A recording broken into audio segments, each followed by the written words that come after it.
नमस्कार दोस्तों, welcome to study with Devendra.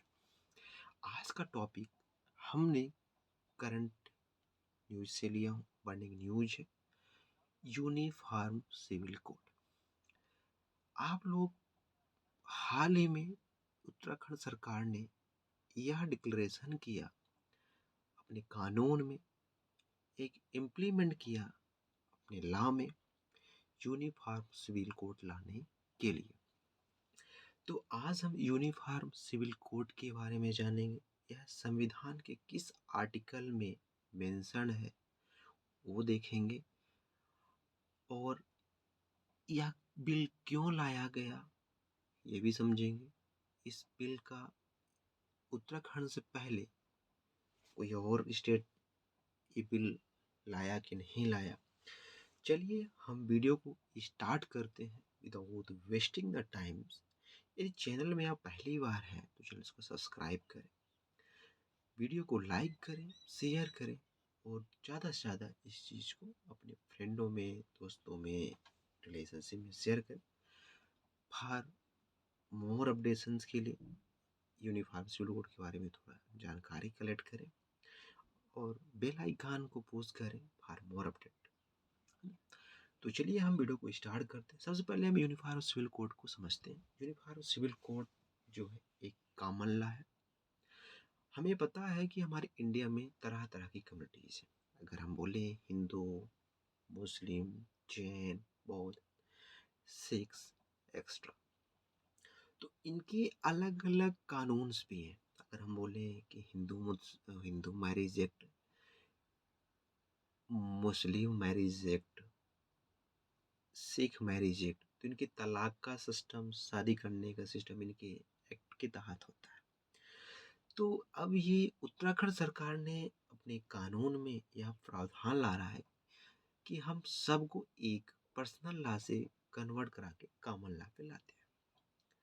मतलब सबकी मैरिज में एक समान कानूनता होगी। इनहेरिटेंस जो पहले उत्तराधिकारी होगा, पहले राजाओं के शासनकाल में उनका बेटा इनहेरिटेंस होता था, तो ये सब चीज़ नहीं होगी, फैमिली चीज़ नहीं होगी। हर चीज़ को एक तरीके से समानता मिले। तो उत्तराखंड सरकार ने इस चीज़ को अपने स्टेट में यह बिल लाने का प्रावधान किया। यह प्रावधान, यह बिल मतलब उनके असेंबली में पेश किया गया 6 फरवरी को, और उसके बाद यह 8 फरवरी 2024 को बिल मेजोरिटी की सबसे पास हो गया। आपको पता है कि उत्तराखंड में विधानसभा सीटों की संख्या 17 है, उनमें से बीजेपी की सीट है 47, तो ऑटोमेटिक ये बिल पास हो जाएगा। इस 1/3 मेजोरिटी चाहिए इस बिल को पास करने के लिए, कोई भी कानून बनाने के लिए। गवर्नर ऑफ उत्तराखंड ने अप्रूव कर दिया है। तो यूनिफॉर्म सिविल कोड आप समझ गए हैं कि यह कॉमन लॉ है। तरह तरह की कम्युनिटीज़ में तरह तरह की लॉ है, तो एक उन सबको कन्वर्ट करके एक कॉमन लॉ में लाना है। यह संविधान के आर्टिकल 44 डीपीएसपी जो हमारा directive principle of state policy है, उसमें मेंशन किया गया। डीपीएसपी जो है आर्टिकल 35 से लेके 51 तक जो है डीपीएसपी, एक संविधान में ये मेंशन किया गया है कि हमारे स्टेटों को यह प्रिविलेज है कि कुछ अपने नागरिक के लिए कुछ ऐसी प्रिविलेज दें। इसमें कोई प्रोविज़न नहीं है, कोई प्रावधान नहीं है कि अगर आपको कोई प्रिविलेज नहीं मिल रहा है तो आप जाके कहीं ना कहीं अपील कर सकते हैं कोर्ट में। तो ऐसा नहीं है, एक तरीके से दिया हुआ एक प्रिविलेज है, स्टेट गवर्नमेंट निर्धारित करती है क्या है।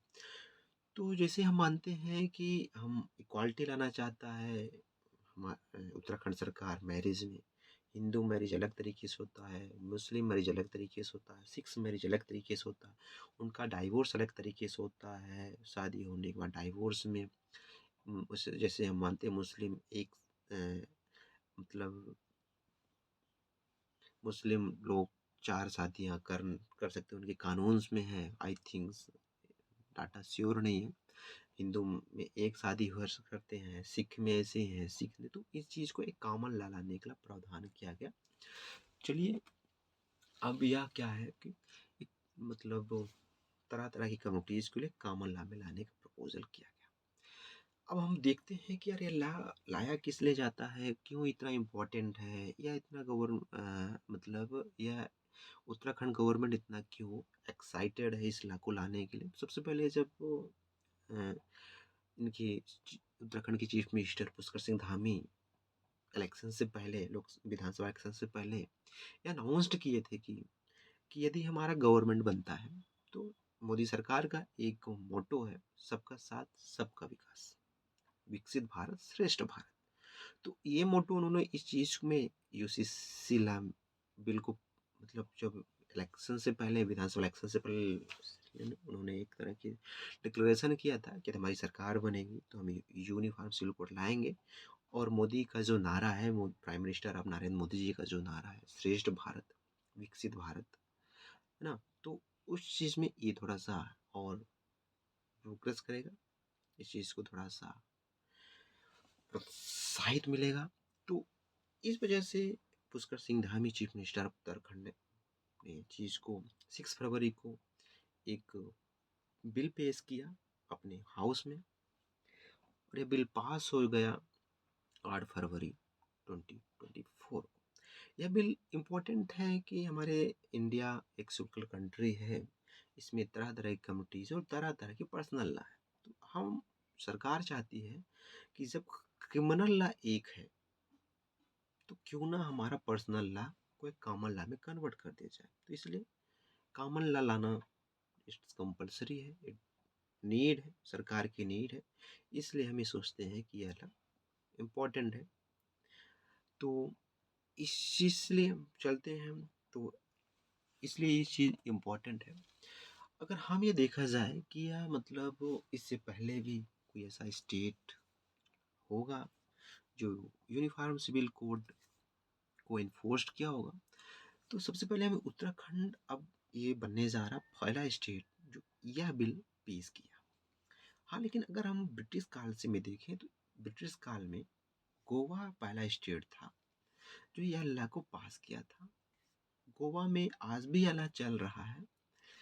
तो जो ब्रिटिश काल में यह लॉ पास हुआ, अब इस डाटा को शायद 1885 में यह बिल लाया गया था। और लेकिन गोवा की आज़ादी तक, गोवा हमारा सबको पता है कि गोवा आज़ाद हुआ था 1961 में फ्राम पुर्तगालीज से। तो तब तक ये चीज़ चलता रहा। उसके बाद मतलब आज भी गोवा में यूनिफॉर्म सिविल कोड मतलब लागू है, और यूनिफॉर्म सिविल कोड लागू है। और पहले जब गोवा का जो मतलब यूनिफॉर्म सिविल कोड बना था, तो पहले हम गोवा सिविल कोड के नाम से जानते थे। आज यूनिफॉर्म गोवा में भी इसका नाम यूनिफॉर्म सिविल कोड बन गया। तो अब हम गोवा एक के बाद अगर देखा जाए तो उत्तराखंड दूसरा बना, और इंडिपेंडेंस के बाद अगर देखा जाए तो उत्तराखंड पहला राज्य स्टेट बन गया। तो ये भी नोट करना है। और अगर हम देखा जाए कि मतलब बर्निंग क्वेश्चन कब से टॉप, मतलब ना, कब से ये चीज़ लाया गया कि ये चीज़ होना चाहिए, यूसीसी बिल या लॉ होना चाहिए। तो 1985 में एक साहबानो केस हुआ था, रेप केस हुआ था, जिनमें से उनके लिए अलग अलग तरीके से अलग अलग कानून थे इस चीज़ के लिए।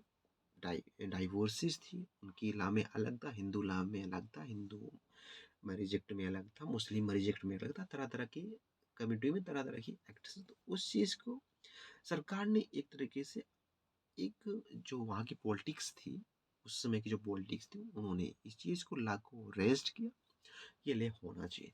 देन उसके बाद सावनो केस के बाद जब यह प्रपोज्ड में लाया गया पहली बार, मतलब यह 2 बार प्रपोज्ड में लाया गया, उसके 2019 एंड 2020 में लाया गया, लेकिन यह बिल पास नहीं हुआ, बल्कि विड्रॉल हो गया, वापस आ गया। अब इसमें बोलता है यह बिल मुख्य रूप से जब उत्तराखंड सरकार ने पास किया तो उसमें से कुछ प्रोविज़न दिया, कुछ प्रावधान दिया। तो उस बिल में मेंशन किया जा रहा है कि इसमें काफ़ी स्पाउसेस नहीं होंगे, मतलब एक स्पाउसेस होंगे। यदि वो स्पाउस आपस में डाइवोर्स करते हैं तो दूसरे स्पाउस हो सकते हैं, बट उनके डाइवोर्स की प्रैक्टिस सेम होगी, उनकी शादियों की प्रैक्टिस सेम होगी। ऐसा नहीं कि मुस्लिम में 4 होंगी, हिंदू में 1-2 होंगी, डाइवोर्स प्रक्रिया उनकी अलग होगी, इनकी अलग होगी, ऐसा कुछ नहीं। एक कॉमन लॉ में सबके लिए बराबर लॉ है, ऐसा सरकार ने लिया। अब उनमें से ये चीज़ हो गया। अब देखते हैं कि अल्लाह स्पेशली रूप से मैरिज में हो, मतलब पास हो रहा है डाइवोर्स में, live in relation. Live in relations का मतलब अगर हम सब समझें कि मतलब वह रिलेशन जिसमें से शादी से पहले लिविंग रिलेशन हो जाता है, मतलब एक तरीके से शादी नहीं हुआ उससे पहले ही लिव लिविंग हो जाता है। तो सरकार ने इसके लिए भी प्रोविजन निकाला है। उत्तराखंड सरकार ने बोला है कि ठीक है, आपने फ्यूचर में शादी करोगे, डजेंट मैटर, बट उससे पहले आप एक सर्टिफिकेट बनवाना पड़ेगा रजिस्ट्रार के थ्रू। उसके बाद जब आप फिर सब शादी करेंगे तो हमारी सर्टिफिकेट कंपलसरी होगी। ये चीज़ लाया गया।